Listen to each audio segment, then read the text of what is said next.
She canceled the blind date after a threatening call from her ex. Then her tire went flat in a dark parking lot, and her little son started crying. A stranger stopped to help, calm, powerful, dangerous. What she didn't know, the man fixing her tire was the one person her ex's enemies feared most. And he'd just decided she was his to protect.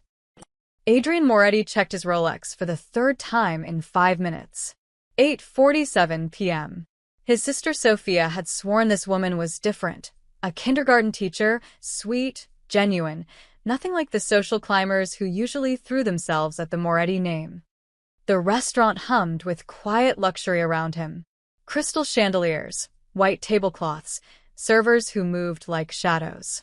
Adrian loosened his tie, feeling ridiculous. He didn't do blind dates. He didn't do dates.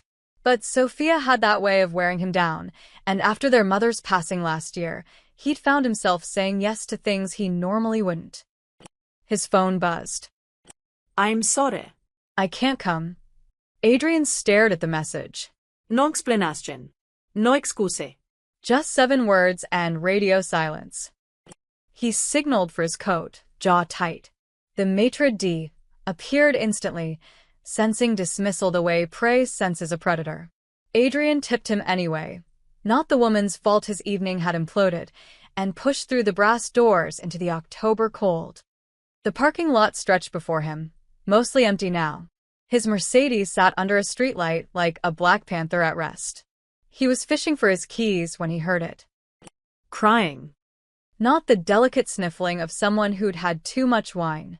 Real crying, the broken, gasping kind that came from somewhere deep and desperate. Adrian's instincts kicked in. He turned toward the sound. In the corner of the lot, near the grocery store that shared the strip mall, a woman knelt beside a silver Honda Civic. The rear tire sagged flat against the asphalt. A little boy, maybe 5 years old, clutched her leg, his face buried in her jeans. The woman's shoulders shook. Her phone lay on the ground beside her, screen shattered into a spider web of cracks. Adrian's first thought was to keep walking. Not his problem. Not his world. But something stopped him. Maybe it was the way the kid was trying so hard not to cry, his small fists white-knuckled in his mother's jacket. Maybe it was the complete absence of anyone else in the lot willing to help. Or maybe, and this bothered him more than he'd admit, it was the nagging thought that this was her. The blind date. Need help. His voice came out rougher than intended. The woman's head snapped up. Mascara tracked down her cheeks in dark rivers. Brown eyes, wide and terrified, met his. She scrambled to her feet, pulling the boy behind her in one protective motion. I've fine. We're fine, her voice trembled, contradicting every word. Adrian raised his hand slowly, the way you might approach a spooked animal. Your tire's flat. It's late. Let me at least call you a tow truck. No. Thank you. But no, she bent to grab her destroyed phone, and that's when Adrian saw it.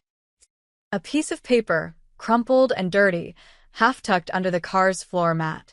The corner that showed bore a symbol he knew too well, a phoenix rising from flames, rendered in red ink. The Phoenix Cartel's calling card. Ice flooded Adrian's veins. Ma'am. He kept his voice level, unthreatening. Are you Mia? Her face went white. How do you? Sophia Moretti is my sister. The blind date. He watched recognition flicker across her features, followed immediately by fresh tears. Oh God. I'm so sorry. I didn't mean to. I wanted to come, I did, but then he called, and she pressed her hand to her mouth, cutting herself off. The boy tugged her jacket. Mga, ingskared. I know, baby. I know. She smoothed his dark hair with shaking fingers. Adrian's mind raced. A woman connected to him, even tangentially, marked by the Phoenix Cartel. This wasn't random. This was a message, or worse, a move. Mia, he kept his tone firm but gentle. I need you to tell me what happened. Right now. She shook her head violently. You should go. Forget you saw us. It's safer. That note under your car. I saw the symbol. You've been threatened by the Phoenix cartel, haven't you? Her sharp inhale was answer enough. Adrian pulled out his own phone and dialed. Marco. Parking lot behind Emilio's restaurant. Now. Bring the jack. What are you doing? Mia's voice pitched higher. Fixing your tire. Then we're going to talk, he ended the call and crouched down to examine the flat. Clean puncture, deliberately placed. Someone had wanted her stranded here, vulnerable. I can't involve you in this, Mia whispered. You don't understand. Try me. She looked at her son, then back at Adrian. Something in his eyes must have convinced her, because her shoulders sagged in defeat. My ex-husband. Luis Ortega. He called 2 hours ago. Said he needed money, $50,000 by tomorrow night, or... Her voice broke. Or he'd take Leo. He said men were watching me. That if I talked to anyone, if I went anywhere with anyone, they'd know. Adrian's blood turned to ice, then fire. Luis Ortega. Works for the Phoenix cartel? How did you? Lucky guess, he stood, scanning the parking lot with new eyes. Empty, but that didn't mean they weren't being watched. The blind date. That's why you canceled. He knew about it. He knew I had plans tonight. He said if I showed up, if I was seen with anyone, especially, she stopped. Especially what? He said especially not anyone from those Italian families. Mia's voice dropped to barely a whisper. What does that mean? Who are you people? Before Adrian could answer, a black SUV pulled into the lot. Marco emerged, took one look at the scene, and understood immediately. He popped the trunk without a word. Adrian turned back to Mia. I'm going to fix your tire. Then you're going to drive yourself and your son somewhere safe. A friend's house, a hotel, anywhere but home. Tomorrow, we'll figure out the rest. But Luis said. Luis Ortega is a dead man talking. He just doesn't know it yet. The words came out colder than Adrian intended, and Mia flinched. Marco handed him the jack. As Adrian knelt beside the Honda, he noticed the boy, Leo, watching him with huge, solemn eyes. You know how to change a tire, kid? Leo shook his head. Want to learn? The smallest nod. As Adrian worked, explaining each step to the boy while Marco stood watch and Mia tried to stop shaking, one thought crystallized in his mind with perfect, dangerous clarity.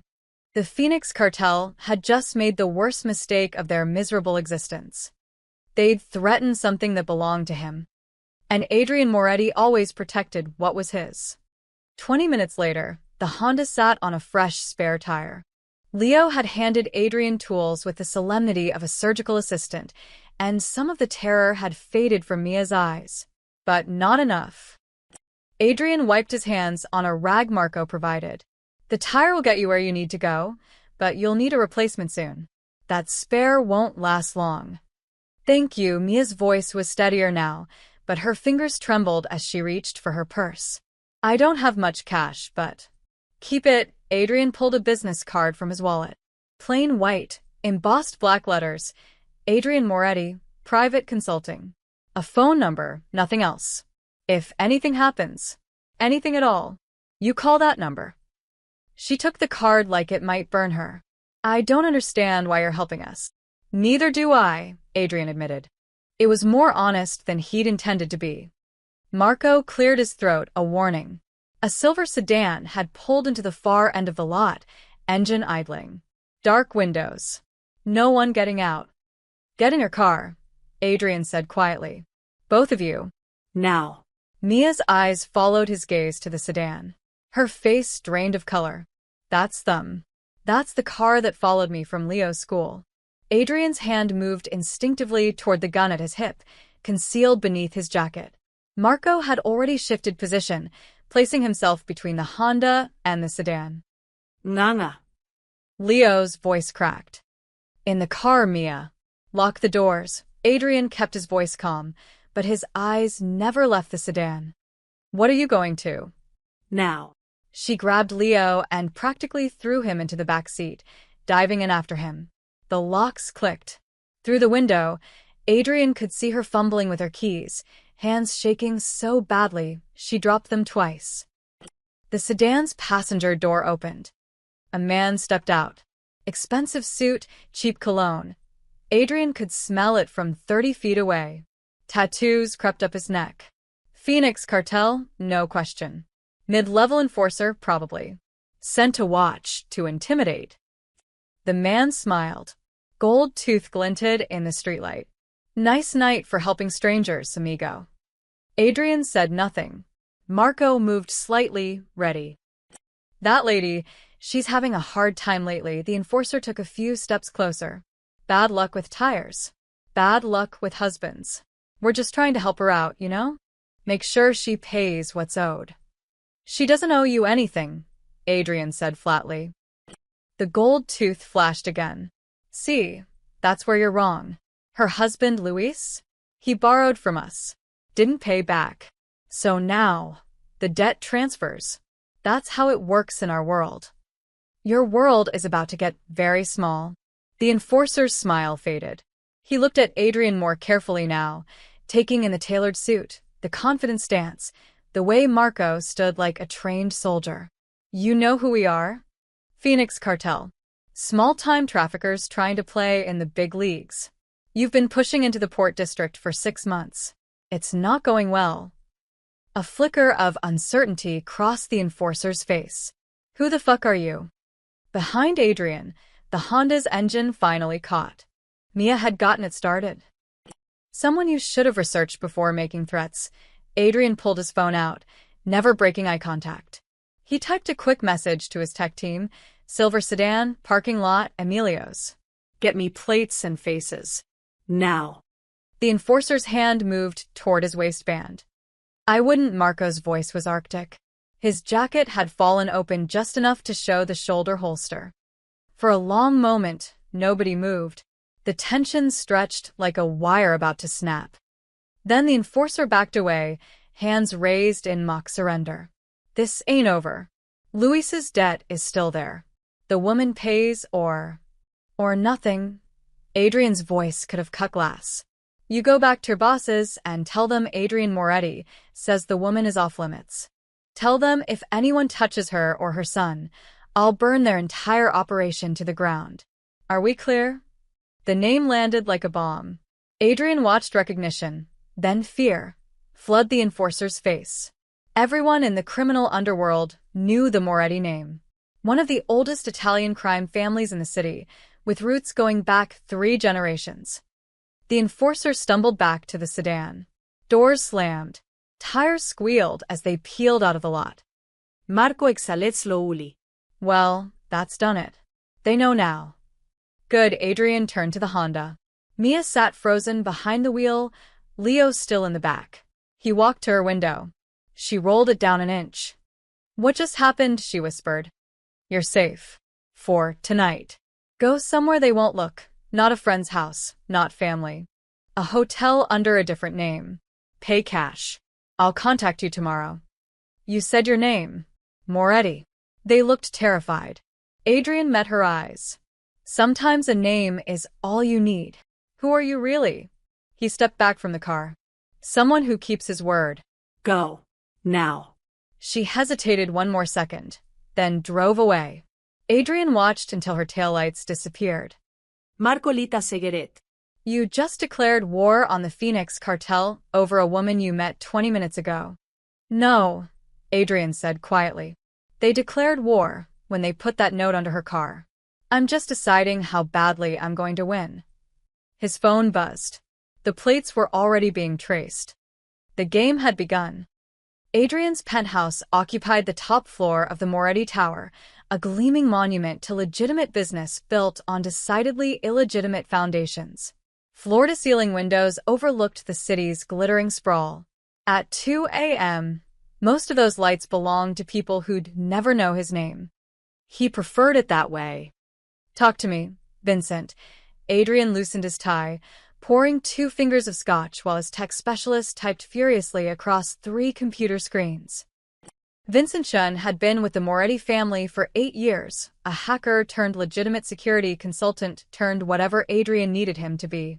His fingers flew across the keyboard like a concert pianist's. Luis Ortega. Age 34. Petty criminal turned cartel errand boy. Vincent pulled up a driver's license photo. Weak chin, Dead eyes, the look of a man who'd sold his soul in installments. He's been off the grid for 18 months. Divorce from Mia Castellano was finalized 14 months ago. She got full custody of the kid, Leo, age 5. Luis disappeared 2 days after the papers were signed. And now he's back. Adrian swirled his scotch, watching the amber liquid catch the light. Not just back. He resurfaced exactly 48 hours ago, entering the city through the southern port. Vincent switched screens. Security footage showed Luis climbing out of a shipping container, flanked by 2 Phoenix cartel soldiers. He came in with a cartel shipment. They're using him for something. Marco, who'd been standing silent by the window, turned. Using him how? That's the interesting part. Vincent pulled up financial records, the kind that required questionable methods to obtain. 3 weeks ago, the Phoenix cartel purchased the building where Mia and Luis used to live. Paid twice market value, cash. Then they sent Luis back to find her. Adrian's jaw tightened. They want something she has. Or something Luis hid there before he ran. Vincent pulled up property records. The apartment's been empty since the divorce. Mia moved to a smaller place across town, probably couldn't afford the old rent. But the Phoenix cartel's been sitting on that building, waiting. Waiting for what? Marco asked. Adrian set down his glass. For Luis to bring them Mia. She's the only one with legal right to enter that apartment. Whatever they're looking for, they need her to get it. Vincent nodded. Gets better. Or worse, depending on perspective. The Phoenix cartel's been hemorrhaging money for 6 months. They lost 3 major shipments to the feds. Someone's been feeding information to the DEA. They're desperate, sloppy. This port expansion they're attempting? It's a Hail Mary. They need new revenue streams, or they collapse. Who's running their operation here? Adrian asked. Carlos Vega. Vicious, ambitious, and stupid. Bad combination. Vincent pulled up surveillance photos. A heavy-set man with prison tattoos and cruel eyes. He's trying to prove himself to the cartel leadership in Mexico. Word is, if this port takeover succeeds, he moves up. If it fails, he disappears. Permanently. Marco cracked his knuckles. So, he's desperate. Desperate men are dangerous. Especially to innocent women and children. Adrian's voice went cold. He pulled out his phone, dialing a number from memory. Moretti. The voice on the other end was gravelly, half asleep. Tony Greco, one of Adrian's most trusted soldiers. I need eyes on someone. Round-the-clock surveillance, but invisible. She can't know she's being watched, and neither can the Phoenix cartel. Who's the target? Her name's Mia Castellano. I'm sending you her details now. She has a 5-year-old son. They're at a hotel tonight. Vincent will get you the location.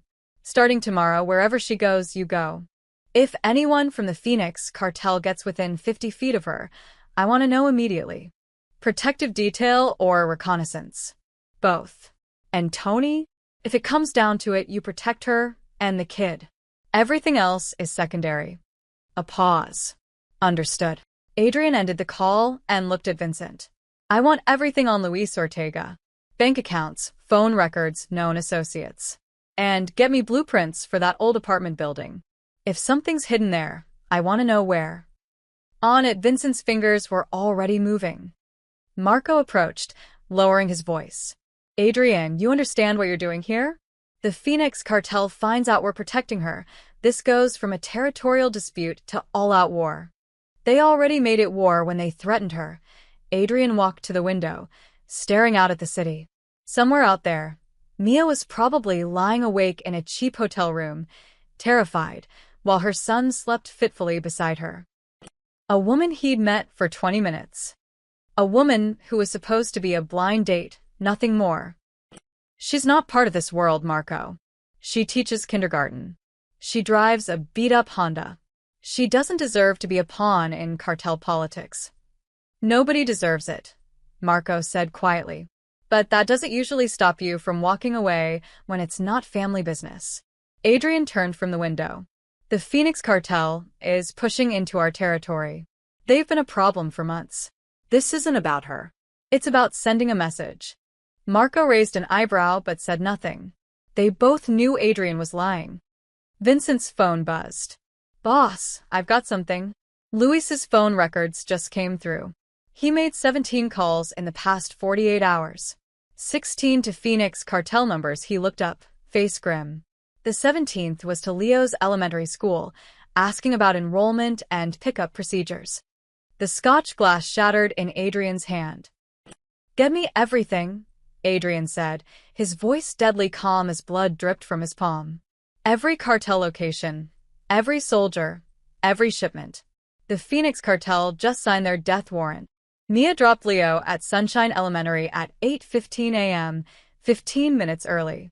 She'd barely slept, jumping at every sound in the hotel room, checking the locks obsessively. Leo had asked why they weren't going home. She'd told him they were having an adventure.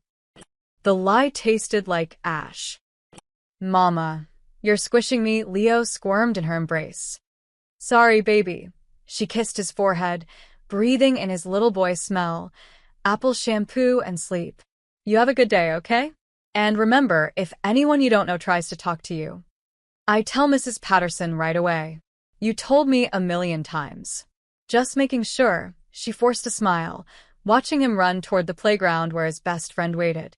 The normalcy of it, kids laughing, backpacks bouncing, the morning bell, felt like a cruel joke. Her phone buzzed. Unknown number. Her heart seized. "This is Adrian. Tony Greco will be nearby today. You won't see him, but he's there. You're safe. Delete this message." Mia stared at the text. Part of her wanted to feel violated. Who is this man to assign bodyguards without asking? But a larger part felt overwhelming relief. She deleted the message and drove to work. Rosie's Diner sat on the corner of 5th and Maple, a chrome and vinyl relic from the 1950s that somehow still served the best coffee in the district. Mia had worked there for 3 years, ever since the divorce left her scrambling for rent money. The regulars knew her name. The owner, Rosie Martinez, let her bring Leo on school holidays. It was the closest thing to family she had left. "You look like hell," Rosie said when Mia walked in, tying her apron with shaking fingers. "Didn't sleep great." "Luis again?" Mia's hands froze. "What?" "Honey, I've known you long enough to read your tells. Every time that bastard crawls back into your life, you get that look. Like a deer watching headlights." Rosie squeezed her shoulder. "You want me to call my cousin? He's a cop." No. No cops. "I'm handling it." Rosie didn't look convinced, but the morning rush was starting. Truckers, nurses coming off night shift, construction workers, the diner filled with the usual symphony of clinking plates and shouted orders. Mia fell into the rhythm. Coffee, eggs, smile. Coffee, pancakes, smile. The routine was almost meditative. For whole minutes at a time, she could pretend yesterday hadn't happened. Then the two men walked in.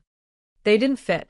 Wrong clothes, expensive leather jackets in a place where most customers wore flannel. Wrong attitude, eyes that scanned the room like they were cataloging exits. They sat at the counter, directly in Mia's section. Her blood turned to ice water. "Coffee." She kept her voice steady, professional. "2, the first man smiled. "Gold tooth. The same enforcer from last night's parking lot. And we'll take our time deciding on food. They weren't here to eat." Mia poured coffee with trembling hands, spilling drops on the counter.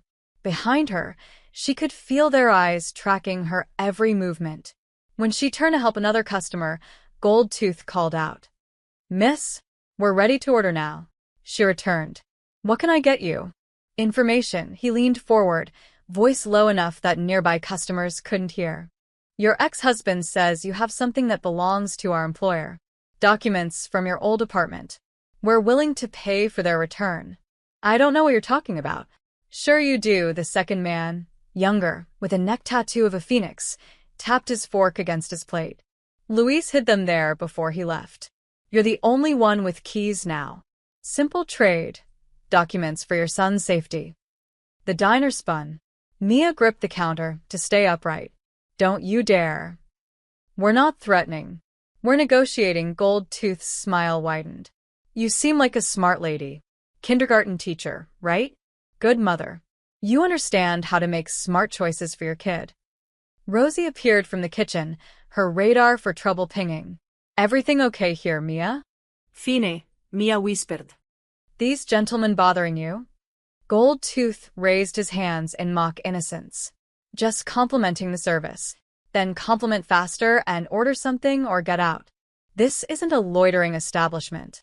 The tension stretched like a rubber band about to snap. Then Gold Tooth dropped a 20 on the counter. Keep the coffee. We'll be seeing you around, Mia. They left. But Mia knew it wasn't over. Her break came at 11. She stumbled into the alley behind the diner, gulping air, trying not to vomit. Her hands shook so badly she couldn't light the cigarette she'd bummed from the cook. Footsteps echoed behind her. She spun. The younger enforcer, Phoenix Neck Tattoo, blocked the alley entrance. Your boss is protective. Admirable. But she can't watch you every second. Get away from me. One chance, Mia. Tonight, 9 p.m., your old apartment. Bring the documents. We'll consider Luis's debt paid, and you never see us again. I told you I don't have. A shadow fell across the alley.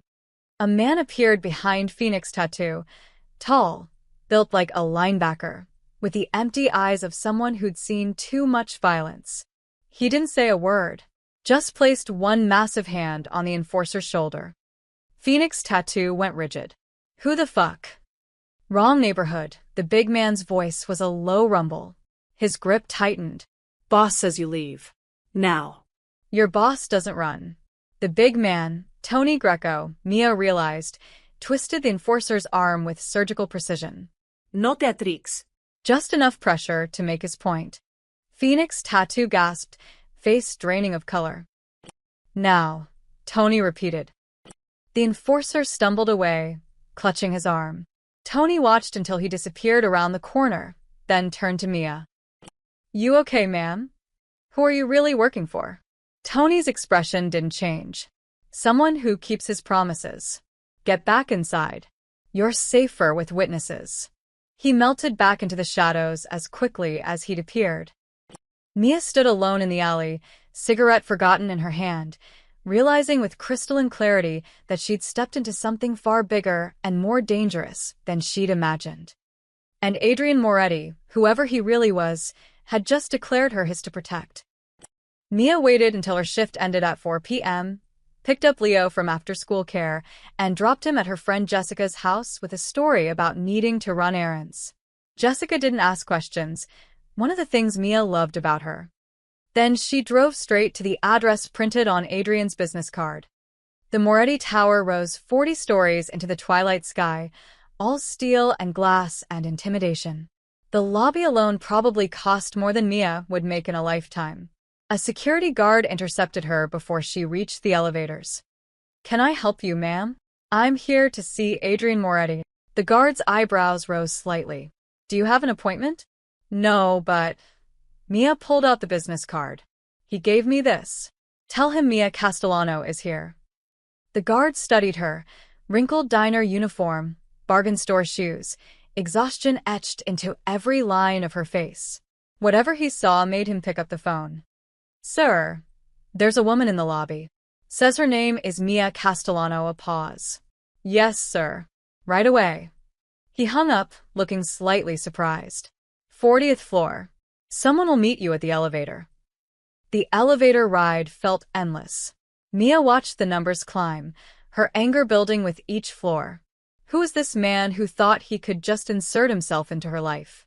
Who sent bodyguards without asking? Who made men with guns back down with just a name? The doors opened to a reception area that screamed wealth, marble floors, contemporary art that probably cost 6 figures, a view that made her dizzy. Marco waited by the elevator. Ms. Castellano.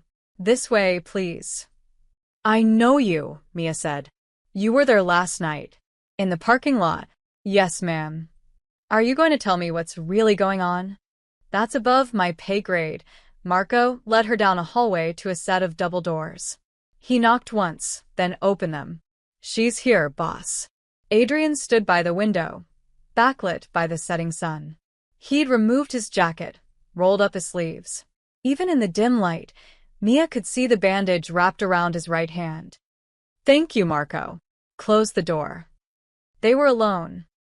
"You've had an eventful day," Adrian said without turning around. "Your man told you." Mia's voice came out sharper than intended. "The one who's been following me. Tony. He's not following you. He's protecting you. There's a difference. You don't get to make that choice for me." The words burst out. "I don't know you. We met for 20 minutes in a parking lot, and suddenly there are men watching me, following me to work, threatening people in alleys." "Those weren't my men threatening you." Adrian turned, and the intensity in his eyes stopped her mid-sentence. "Those were Phoenix cartel soldiers. The same ones who punctured your tire, who called your ex-husband, who've been planning to use you and your son as leverage. Tony prevented one of them from doing God knows what to you in that alley." Mia S. Anger faltered. "How do you know all this?" "Because it's my business to know." Adrian moved to his desk, pressing a button. A screen descended from the ceiling, displaying surveillance photos. Luis climbing out of a shipping container. The two men from the diner. Carlos Vega's cruel face. The Phoenix cartel is trying to expand into port territory. They need money desperately. Your ex-husband stole something from them, or hid something for them, and now they think you have it.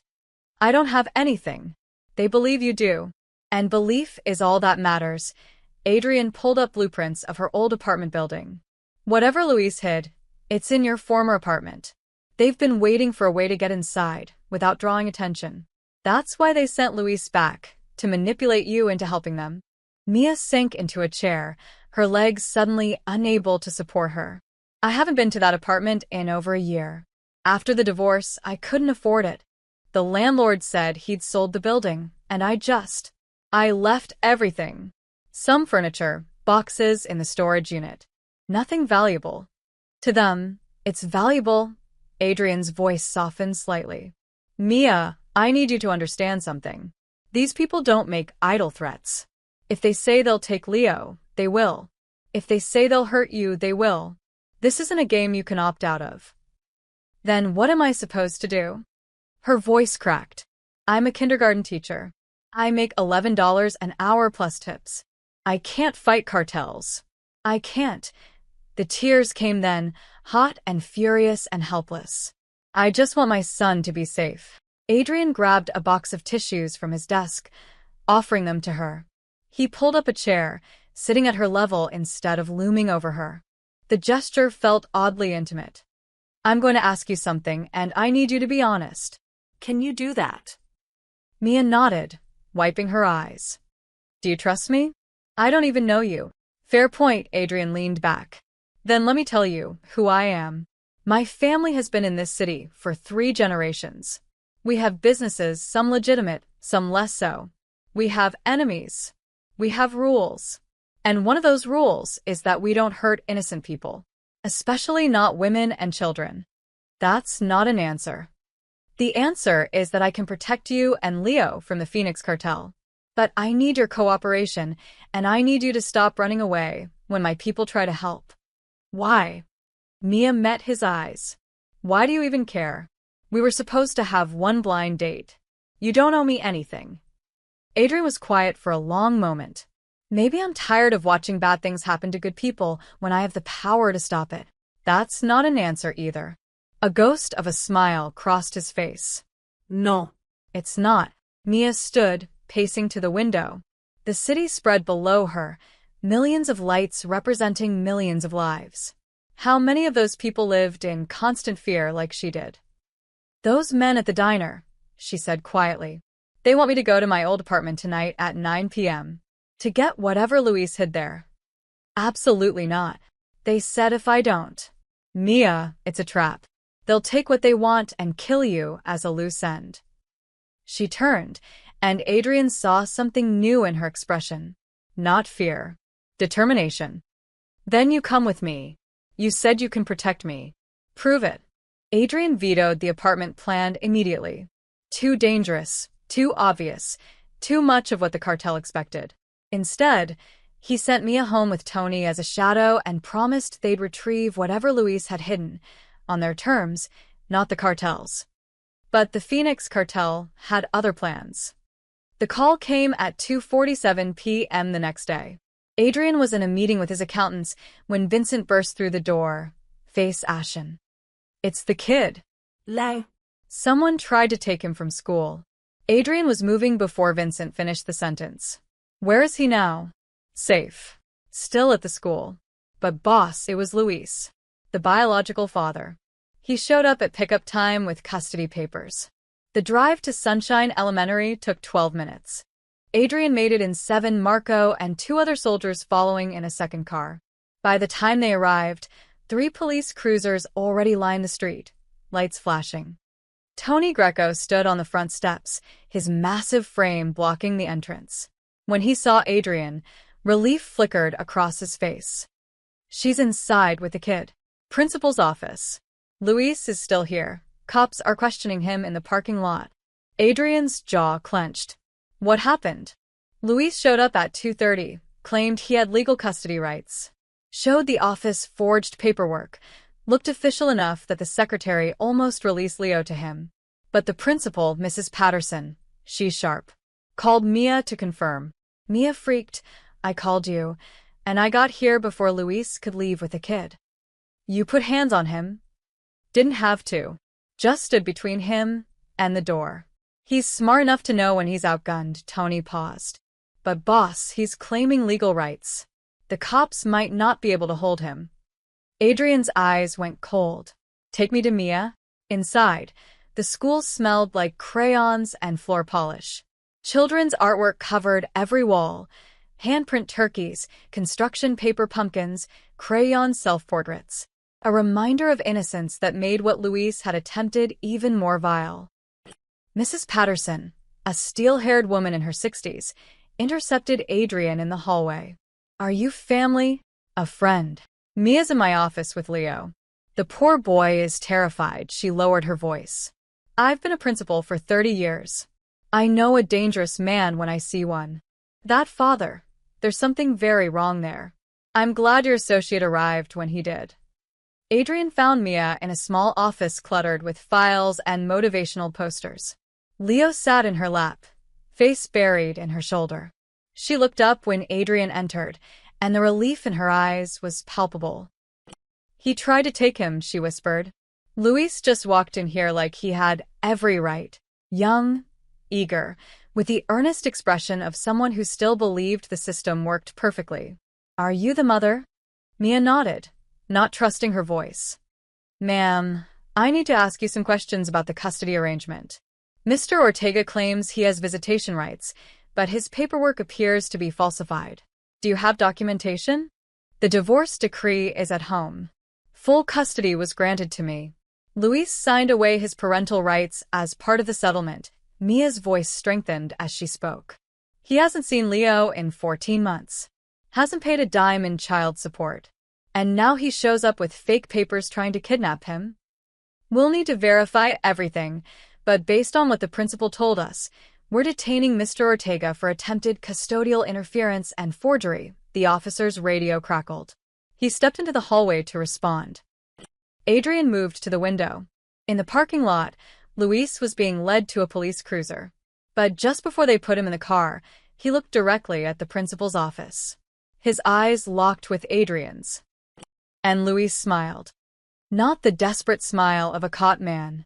The knowing smile of someone who'd accomplished exactly what he'd set out to do. Adrian's blood ran cold. His phone buzzed. A text from an unknown number. "Nice try, Moretti." But the boy was never the real target. "Check your ports." Marco. Adrian barked into his phone. "Get to the warehouse district. Now." Full team. The school was a diversion. He turned to Mia. "I need you to listen very carefully. Tony is going to take you and Leo to a safe house. Not a hotel, not a friend's place, a secure location that only my people know about. You're going to stay there until I say otherwise." "What's happening?" Luis getting arrested was part of their plan. They wanted us focused here while they moved on their real target. Adrian was already heading for the door. They're hitting our operations at the port. This was a message. They're telling us they can get to what matters to us while we're distracted. But Leo, Tony will keep him safe. I promise you. Adrian paused at the door. And Mia? They just made this personal. That was their second mistake. What was their first? Thinking I'd let any of you get hurt. Same unknown. Adrian arrived just after dawn, having spent the night coordinating damage control at the port and planning his next moves. He found Mia on the back deck, wrapped in a borrowed sweater, watching the sun paint the water gold. Leo's still asleep, she said without turning around. Tony's man, Dominic, made him pancakes last night. He ate 4-inch. Kids are resilient. Are they? Mia finally looked at him, and Adrian saw she hadn't slept. Because my son asked me last night why the bad men want to hurt us. He's 5 years old, Adrian. He should be worried about homework and whether he'll get the red Power Ranger for Christmas. Not This. Adrian leaned against the railing beside her. I'm sorry. Are you? Because from where I'm standing, you've inserted yourself into our lives, and now we're caught in some kind of mob war. Her voice cracked. I saw the news. The fire at the port. They said it was arson. Was that because of me? No. It was because the Phoenix cartel is desperate and stupid. Adrian pulled out his phone, showing her the threatening text. They're trying to scare me into backing down. It won't work. Mia read the message, her face paling. 48 hours. That's tomorrow night. Which is why we need to talk. Really talk? Adrian pocketed his phone. I haven't been entirely honest with you about who I am. I know who you are. Your name makes men with guns run away. You have safe houses and soldiers, and enough power to make evidence disappear. She met his eyes. You're Mafia. Just like in the movies. Not exactly like the movies. But close enough. Adrian's voice was measured, careful. My family has been in this city for 3 generations. My grandfather came from Sicily with nothing but ambition and a willingness to do what others wouldn't. He built an empire, importing, exporting, construction, waste management. Some legitimate, some less so. And you inherited it. I earned it. There's a difference. Adrian turned to face the lake. I've done things I'm not proud of. Hurt people who probably deserved it. Made decisions that kept me awake at night. But I've also kept hundreds of people employed, kept neighborhoods safe, and maintained order in a world that thrives on chaos. That's quite a rationalization. It's not a rationalization. It's the truth. His voice hardened slightly. The Phoenix cartel, they're not like us. They traffic people, sell drugs to kids, and leave bodies in alleys as warnings. We have rules. They have chaos. Mia was quiet for a long moment. Why did Luis really come back? That's the question, isn't it? Adrian pulled out his phone again, showing her photos Vincent had compiled. 3 weeks ago, the Phoenix cartel bought your old apartment building. They've been hemorrhaging money. Lost shipments, federal investigations, turf wars. They're desperate for cash and leverage. He swiped to the next image, a grainy photo of Luis entering the building with a briefcase 14 months ago, 2 days before he disappeared. Luis was working as a money courier for the cartel.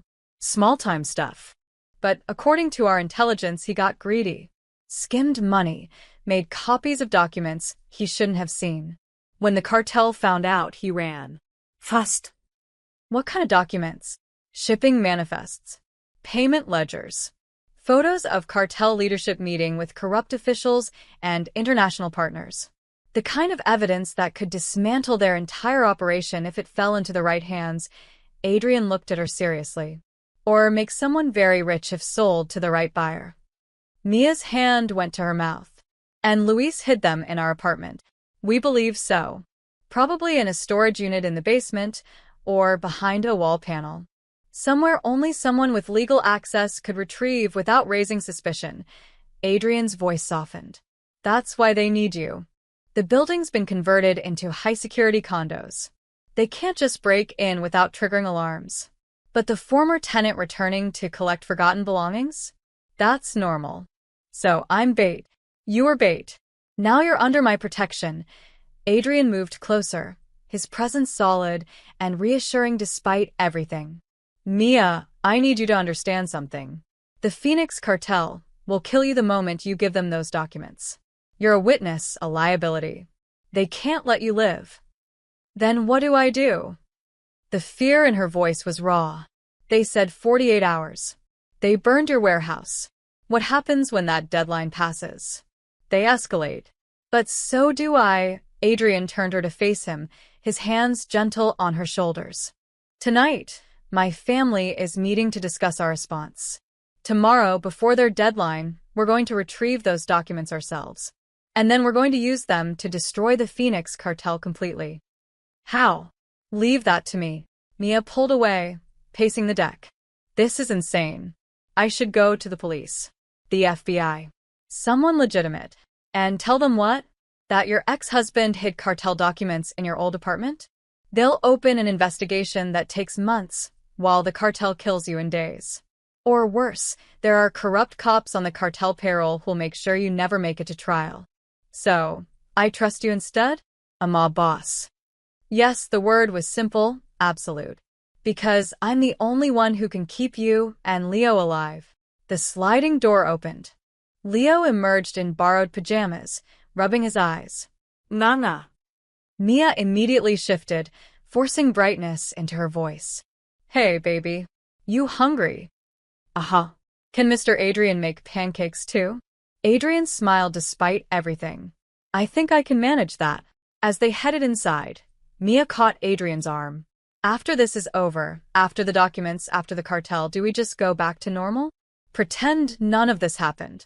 Adrian looked at Leo, already chattering excitedly about the lake and asking if there were fish. Then back at Mia. I don't know, he admitted. But I promise you'll be alive to figure it out. It wasn't the reassurance she wanted. But somehow it was enough. The council meeting lasted 3 hours. 16 men, captains, soldiers, advisors, gathered in the secure conference room beneath Moretti Tower. Adrian laid out the situation with clinical precision.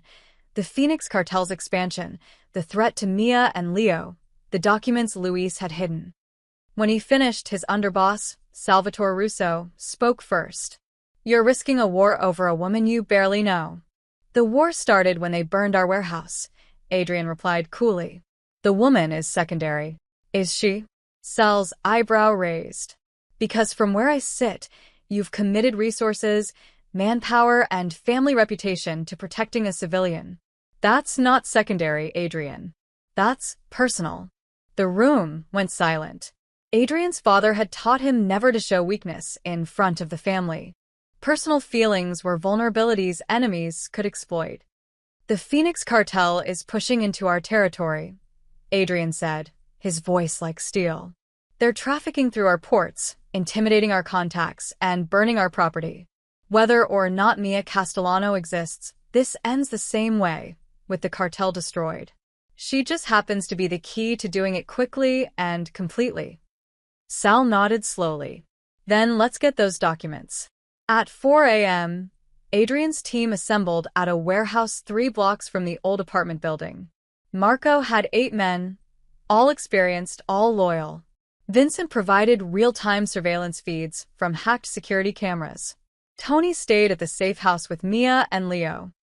The building sat in a gentrified neighborhood that had been rough when Mia lived there, but was now all artisan coffee shops and yoga studios. The new owners had installed high-end security, electronic locks, and doormen. 2 guards in the lobby. Vincent's voice crackled through Adrian's earpiece. Rotating patrol every 30 minutes. Cameras on every floor, but I've got a loop ready. You'll have a 15-minute window. Apartment 3C, Storage Unit B, 12 in the basement. Both registered under Mia's name from the old lease. Landlord never updated the records. Adrian turned to Marco. Standard entry. Quiet, quick, invisible. We're not here to send a message. We're here to get what we came for and disappear.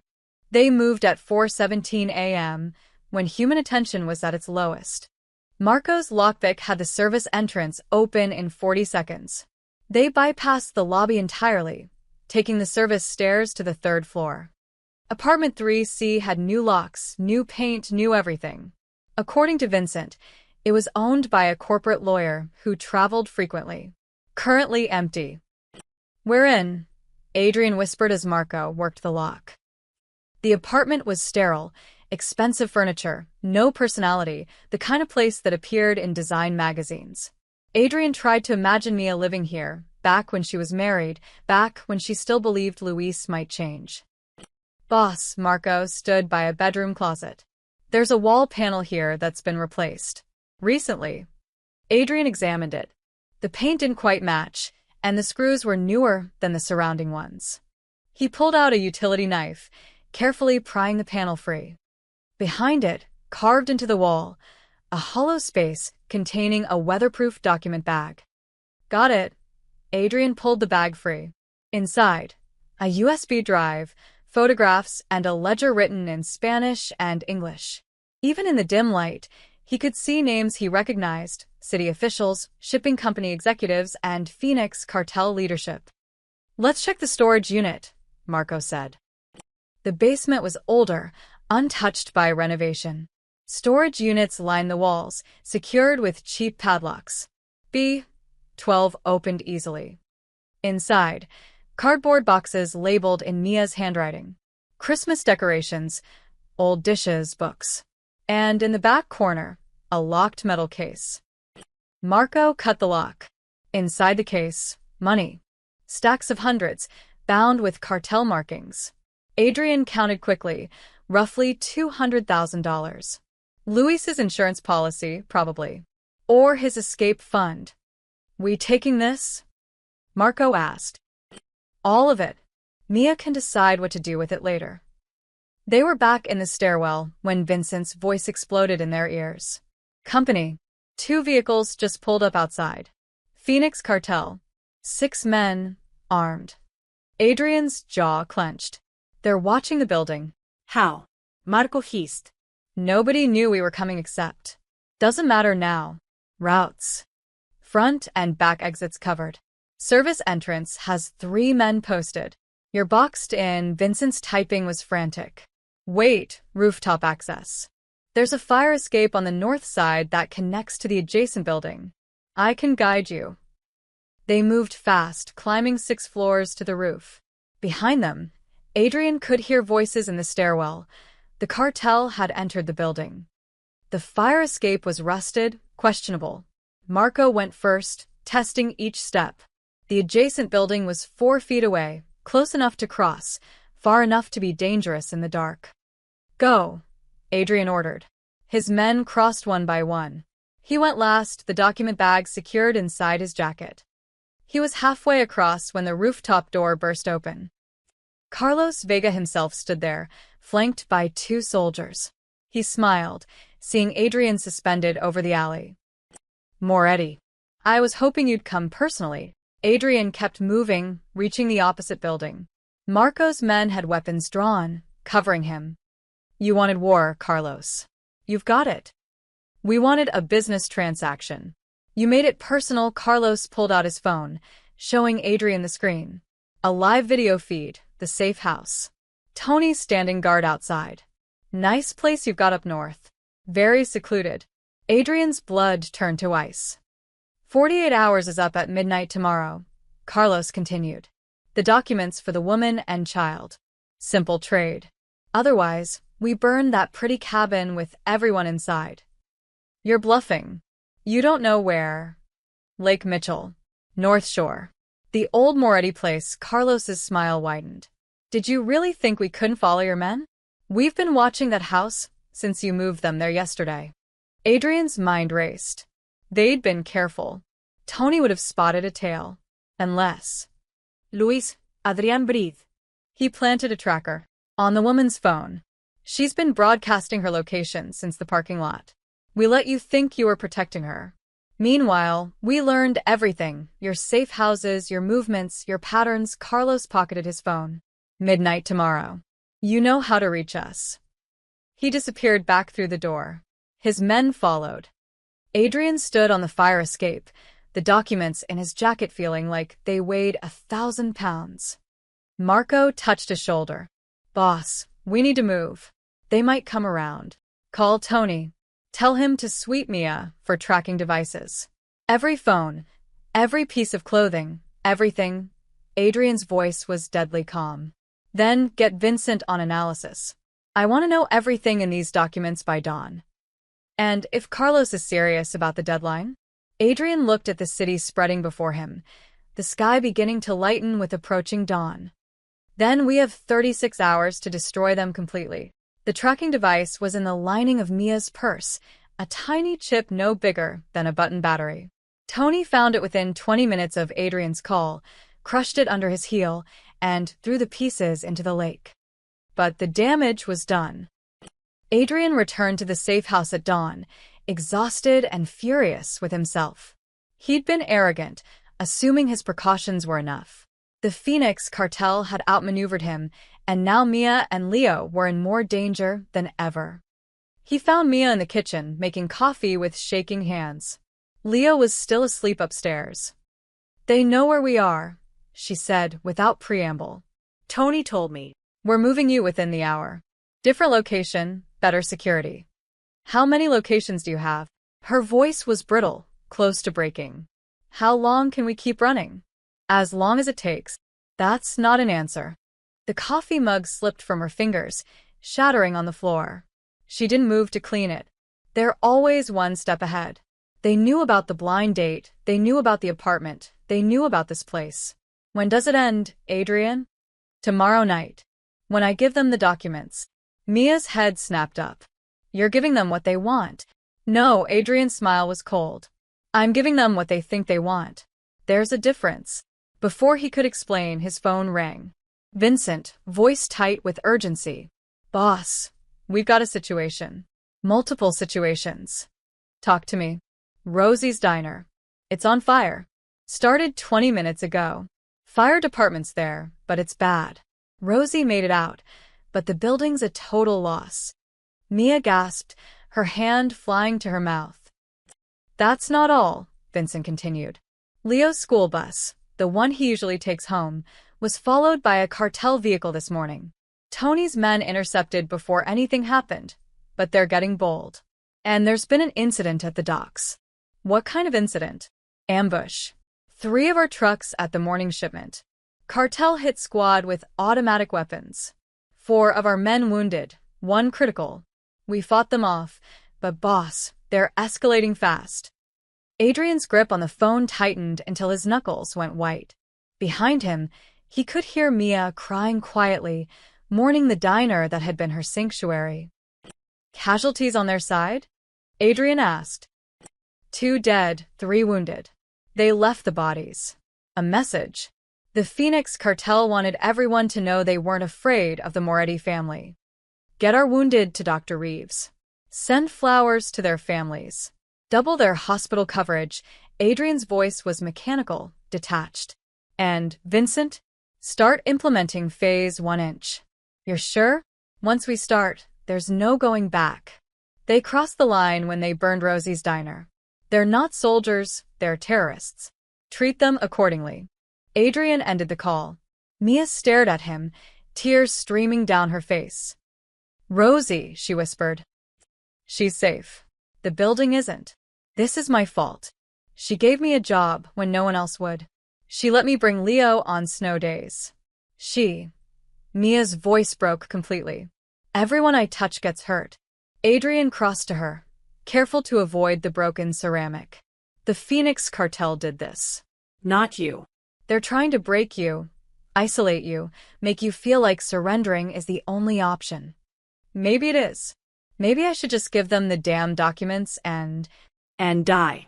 Along with Leo. Along with anyone else who knows about this. Adrian's voice was firm, but not unkind. Mia, you don't negotiate with people like Carlos Vega. You don't surrender. You fight or you disappear. Those are the only options.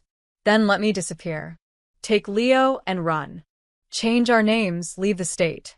They'll find you. They have resources, contacts across the country.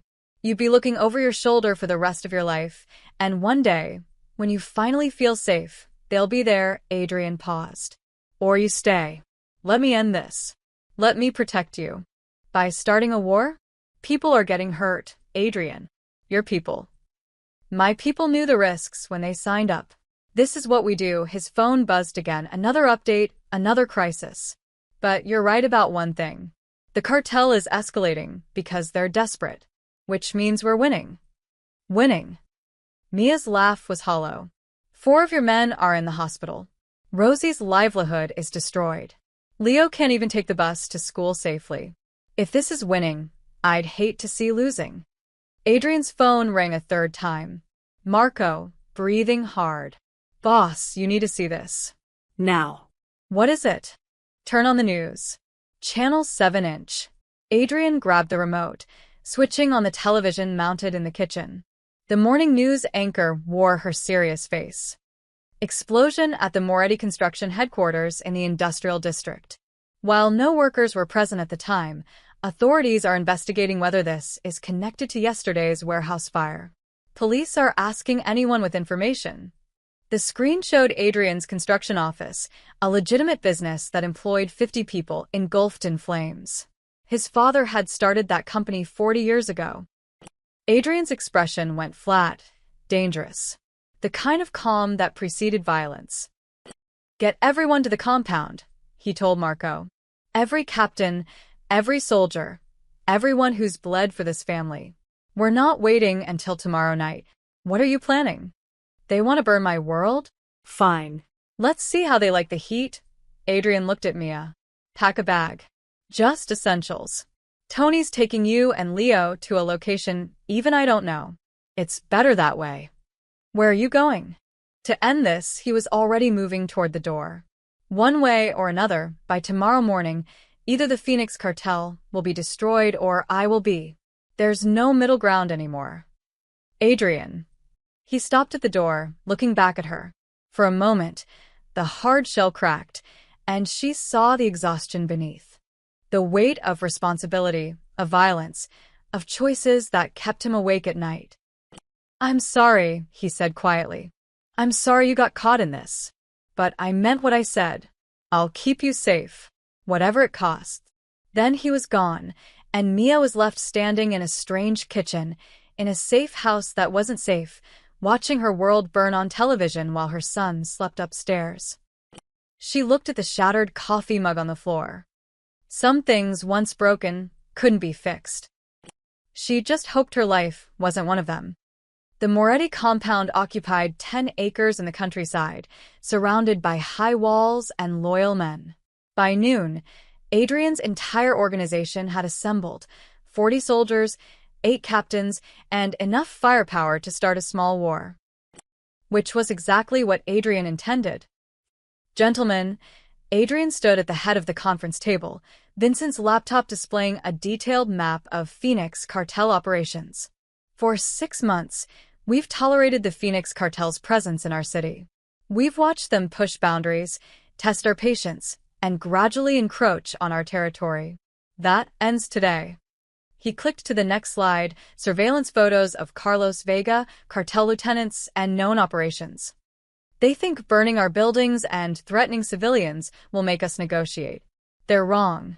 They've given us justification for total war, and more importantly, he held up the USB drive retrieved from the apartment. They've given us the tools to destroy them completely. Vincent took over. This drive contains 3 years of cartel operations. Shipping routes, payment ledgers, photographs of meetings between cartel leadership and corrupt officials. There's enough here to put 30 people in federal prison for life. So we go to the feds, one captain asked. Eventually.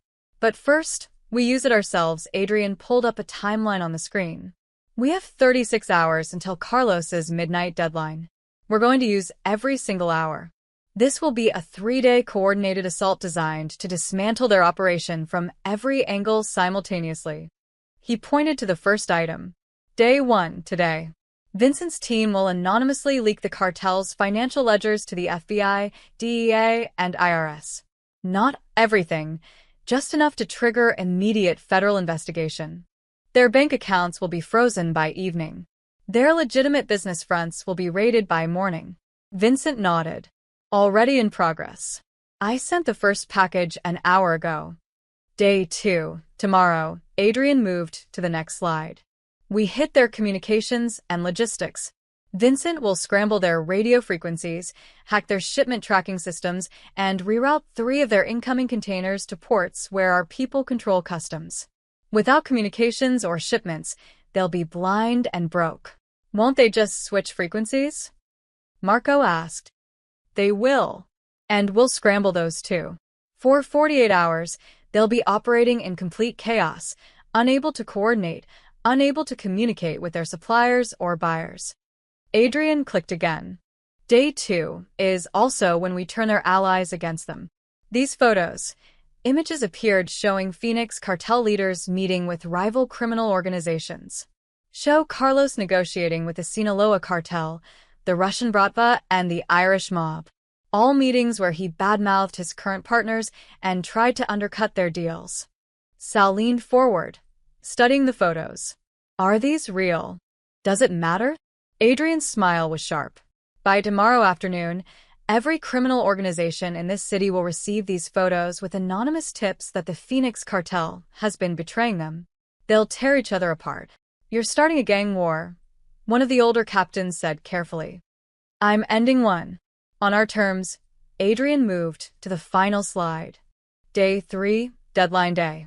While the cartel is dealing with federal investigations, communication failures, and attacks from former allies, we hit their main operation. The warehouse at Pier 9, their distribution center, where they process everything from drugs to trafficked workers. He zoomed in on satellite imagery. Marco will lead a team of 20. The objective is simple. Free any trafficking victims, seize their product and money, and capture Carlos Vega alive. We're not killing unless necessary. We're not destroying property unless it serves a purpose. This is surgical, strategic, and most importantly, invisible. How do we stay invisible? Marco asked. Because by the time we hit the warehouse, the police will already be on their way. Adrian's expression was cold satisfaction. I'm arranging an anonymous tip about a major trafficking operation, complete with GPS coordinates, photographs, and testimony from victims we've already extracted through intermediaries. The cops will arrive just as we're leaving, finding everything they need to arrest everyone present. The room was silent, absorbing the plan's scope. What about the deadline? Sal asked. Carlos wants the documents by midnight tomorrow. When we don't show, he'll assume we're refusing. Let him assume. Adrian pocketed the USB drive. By midnight tomorrow, Carlos Vega won't have the resources, communications, or freedom to act on his threats. He'll be too busy trying to survive. And the woman? The kid? They'll be moved to a new location every 12 hours. Different teams, different routes, no patterns. Even I won't know where they are until this is over. Adrian looked around the table. Anyone who has a problem with this plan, speak now. Because once we start, there's no mercy, no hesitation, no backing down. No one spoke. Good, Adrian stood. Vincent, start day 1 protocols immediately. Marco, prep your team for the warehouse assault. I want every contingency planned. Sal, coordinate with our legal team. When this is over, I want lawyers ready to handle any blowback. The men dispersed, moving with purpose. Adrian remained at the table, staring at the map of cartel operations. Sophia appeared in the doorway, his sister, the one who'd arranged the blind date that started everything. She'd been watching from the back of the room. That's quite a plan, little brother. It'll work. I'm not doubting your strategy. I'm doubting your motivation. She moved closer, her voice soft. You've orchestrated gang wars, Adrian. You've taken down rival families. But I've never seen you do it with this much intensity. This is personal. They burned Rosie's diner. They hurt our men. They threatened. A woman you met 4 days ago, Sophia touched his arm. I see how you look when someone mentions her. Like she's already under your skin. Adrian pulled away. This isn't about feelings. It's about protecting our territory. Keep telling yourself that. Sophia headed for the door, then paused. For what it's worth. She seems like a good person. Someone who could balance out all your darkness. Don't let your pride destroy that before you even see where it could go. Alone again, Adrian pulled out his phone. A text from Tony, package secured. Location Delta 7. All quiet. He typed back, keep them safe, whatever it takes. Then he opened his computer and began day one. By evening, the first federal raids hit Phoenix cartel fronts across the city. By midnight, their accounts were frozen. By dawn tomorrow, the real war would begin. And Adrian Moretti always won his wars. Day 2 unfolded exactly as Adrian planned. By noon, the Phoenix cartel's communication network was in shambles. Their shipments were rerouted, their codes scrambled, their operations grinding to a halt. By evening, 3 separate criminal organizations had shown up at cartel's safe houses demanding explanations for the alleged betrayals. The city was eating itself alive, and Adrian watched from the compound with cold satisfaction. But it was day 3, deadline day, when everything came together. At 6 p.m., 12 hours before Carlos's midnight deadline, Marco's team moved into position around Pier 9.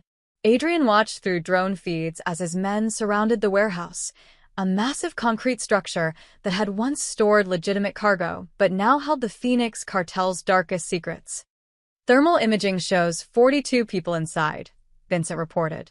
20 are armed guards. The rest appear to be workers or Captives. There's a cluster in the southwest corner that hasn't moved in hours. Trafficking victims. Adrian's jaw clenched.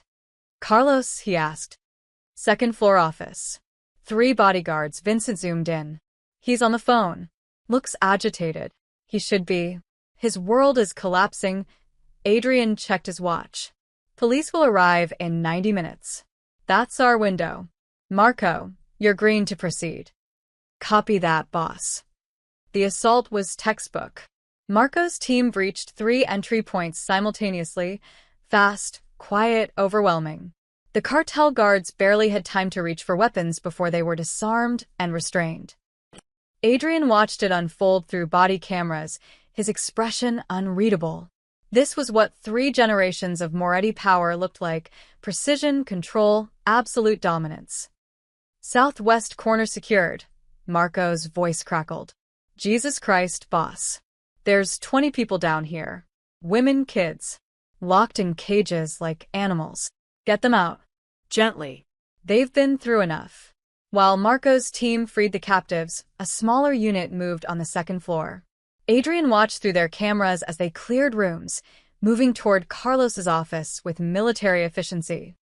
The office door exploded inward.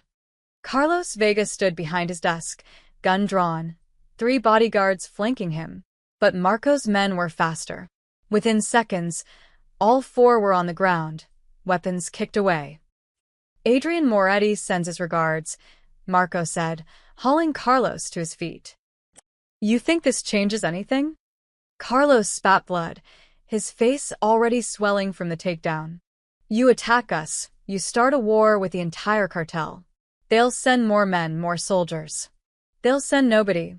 Adrian's voice came through Marco's earpiece, broadcast so Carlos could hear. Because in about an hour, this warehouse will be swarming with federal agents. They'll find the trafficked victims, the drugs, the money, and the very detailed records we've left for them. Records with your name on every page. Carlos's face went white. But before that happens, you're going to answer some questions. Marco dragged Carlos to a chair, zip-tying his hands. Starting with, where's Luis Ortega? I don't know what. Marco backhanded him. Not hard enough to cause real damage, but enough to show he meant business. Wrong answer. Try again. Carlos's defiance crumbled. Storage unit. Building C, Unit 47. We've been keeping him there since the school failed. Insurance policy. Adrian's voice came through cold and clear. Bring him up. 2 minutes later, Luis Ortega was dragged into the office, bruised, terrified, barely recognizable as the man from the parking lot. When he saw Carlos tied to a chair, he started crying. I did what you asked, Luis whimpered. I called her, I scared her, I went to the school. Shut up, Carlos snarled. But Luis was beyond caring. The words spilled out like poison. It was supposed to be simple. Get Mia to the apartment, grab the documents, let them grab her and the kid. Use them as leverage against the Moretus. That was the plan. I said, shut up. Carlos lunged forward, chair and all, but Marco held him back. Adrian had heard enough. Marco, police ETA? 45 minutes. Get our men out. Leave Carlos and Luis exactly where they are. Leave the victims in the safe room. EMTs will find them first. And Marco? Make sure the documents we prepared are prominently displayed in Carlos's desk. The one showing the trafficking routes and political connections. All of it. Let the feds have an early Christmas. 20 minutes later, Marco's team evacuated with precision. They took nothing, left no evidence of their presence. To the police, it would look like an anonymous tip had paid off spectacularly. Adrian watched from the compound as emergency vehicles swarmed the pier. First responders, then police, then federal agents. He watched them find the victims, watched Carlos and Luis being let out in handcuffs, watched the dawn of the Phoenix cartel's complete destruction. His phone rang. Unknown number. Moretti, a voice thick with a Mexican accent. Someone high up in the cartel hierarchy. You've made a powerful enemy today.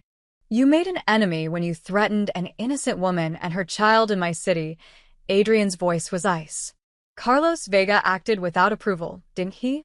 He was desperate, sloppy, trying to prove himself. And now he's cost you everything. Silence on the other end. Here's what happens next, Adrian continued. Your operations in this city are finished. Your people leave, your shipments stop, your influence ends. In exchange, I don't send the rest of the documents to every federal agency in the country. The ones that implicate your leadership in Mexico, your international partners, your political connections. Walk away and you might survive. Push back and I bury you all. More silence. Then, this isn't over. Yes, Adrian said quietly. It is. He hung up. Vincent approached, looking exhausted but relieved. News is reporting it as the biggest trafficking bust in city history. 23 victims freed, 2 major cartel leaders arrested, enough evidence to prosecute 50 people. The FBI is calling it a major victory. Good. Let them take the credit. Adrian stood, bones aching from 3 days, without real sleep. What about our casualties? The men wounded at the docks are stable. Rosie's insurance will cover the diner rebuild. Plus, I've arranged an anonymous donation to speed things along. Vincent paused. Boss, we did it. The Phoenix cartel is done. Adrian looked out at the sunrise, painting the sky gold and red. Then it's time to bring them home. 3 days after the warehouse raid, Adrian stood in the parking lot where it all began. The restaurant next door, the one where he'd been stood up for a blind date, was doing brisk lunch business. The world kept turning, oblivious to how close it had come to chaos. His phone buzzed. Tony, they're here. A silver Honda Civic, new, not the beat-up one with a punctured tire, pulled into the lot. Mia emerged first, looking exhausted but alive. Then Leo, clutching a toy dinosaur, eyes wide and curious. Adrian's chest tightened in a way he didn't entirely understand. Hi, Mia said, stopping a few feet away. As if they were strangers meeting for the first time, not 2 people who'd survived a war together. Adrian Raplia. Leo tugged his mother's hand. Is that the pancake man? Despite everything, Adrian smiled. That's me. Mama said you're a hero, that you saved us from bad guys. Adrian met Mia's eyes. Your mama did most of the saving. She was very brave. I don't feel brave, Mia said quietly. I feel tired. And confused. And, she looked at Leo, choosing her words carefully. Grateful. For everything you did. Can I see the dinosaurs now? Leo asked, pointing toward the park across the street. In a minute, baby. Mia crouched down. Remember what we talked about? I need to talk to Mr. Adrian first. You can see them through the fence from here, okay? Leo nodded, running to the low fence that bordered the park, pressing his face against the bars to watch children playing. Alone as they could be in a public parking lot, Mia finally let her composure crack. I saw the news. 23 people freed. Carlos Vega and Luis both in federal custody, facing life sentences. The Phoenix cartel's operations completely shut down. She paused. That was you, wasn't it? All of it. Yes. How many laws did you break doing it? I stopped counting years ago. Adrian's honesty seemed to surprise her. But the people who were freed, the children who went home to their families, that's real. That matters. So does the violence. The fire at Rosie's. Your wounded men, Mia's voice trembled. People got hurt because of me. People got hurt because the Phoenix cartel chose violence. You were just the excuse they used. Adrian stepped closer. Mia, I need you to understand something. What I do, who I am, it's complicated. I'm not a good man by most definitions. I've hurt people, made decisions that haunt me. But I've also protected thousands, kept order, and when it mattered most, I kept you and Leo alive. I know, she wiped her eyes. That's what makes this so hard. What? Figuring out what comes next, Mia looked at him directly. I'm a kindergarten teacher from Ohio who married the wrong man and ended up in the middle of a mob war. She gestured helplessly. We don't make sense. No, Adrian agreed. We don't. So, why can't I stop thinking about you? The question hung between them, honest and vulnerable and terrifying. I have something for you. Adrian pulled an envelope from his jacket. The money from Luis's storage unit. $200,000. It's yours, or rather, it's Leo's. I set up a trust. College fund, whatever he needs. Luis's lawyer confirmed he's signing away all parental rights as part of his plea deal. You'll never have to see him again. Mia stared at the envelope. I can't accept this. It's not from me. It's Luis's money. His debt to you and Leo. Adrian pressed it into her hands. There's also a new lease in there. A 2-bedroom apartment in a good neighborhood, near an excellent school. First year paid. After that, it's month to month, your choice whether to stay. Adrian. And Rosie's rebuilding the diner. She asked if you'd come back when it reopens. Your job's waiting. Tears spilled down Mia's cheeks. Why are you doing all this? Because you deserve a chance to rebuild without looking over your shoulder. Adrian's voice softened. Because Leo deserves a childhood that isn't filled with fear. And because he stopped, the words harder than he expected. Because what? Because in 4 days, you reminded me why I started this life in the first place. Not for power or money. To protect people who can't protect themselves. He met her eyes. You made me remember who I wanted to be. Mia stepped closer. I'm scared. Of you, of this world, of what it means if I let you in. You should be scared. This life, my life, it's dangerous. There will always be another threat, another enemy, another crisis. Adrian's honesty was brutal. But I promise you this, if you choose to let me be part of your life, part of Leo's life, I will never let anyone hurt you again. Not cartels, not ex-husbands, not anyone. That's not a small promise. I don't make small promises. From the fence, Leo called out. Mama. Can we go to the park now? Please. Mia laughed through her tears. Yes, baby. We can go. She turned back to Adrian. I need time. To process everything, to figure out what normal looks like again. But, she took his hand briefly. I'm not saying goodbye. Just. Not yet. Take all the time you need. Adrian squeezed her hand once before letting go. I'll be here. Mia collected Leo, who chattered excitedly about the dinosaur-themed playground. As they started across the street, Leo suddenly broke free and ran back to Adrian. Mr. Adrian? The little boy looked up with enormous, trusting eyes. Will you come to the park with us? Adrian glanced at Mia, asking silent permission. She nodded, almost imperceptibly. I'd like that, Adrian said. Leo grabbed his hand with the unself-conscious affection of a 5-year-old who decided someone was safe. The small hand in his felt like both a gift and a responsibility.